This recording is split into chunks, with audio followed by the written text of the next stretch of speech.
Welcome to the Swift section of the course. This section is intended as an introduction to Swift. It's designed for rookies and intermediate Swifters. If you're an advanced or professional Swifter, please feel free to skip this section unless you're looking for a refresher. Now, so what is Swift and why should I learn it? Swift is a general-purpose programming language developed by Apple. Its uses range from system programming to mobile and desktop apps to even include the cloud.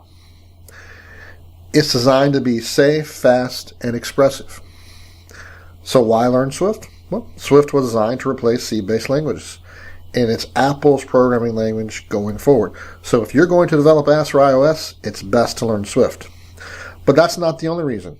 Now that it's open source, its applications will magnify, and you will see entire backends done with Swift. So let's not waste any more time. And let's dive into variables and constants in the next lesson. See you then.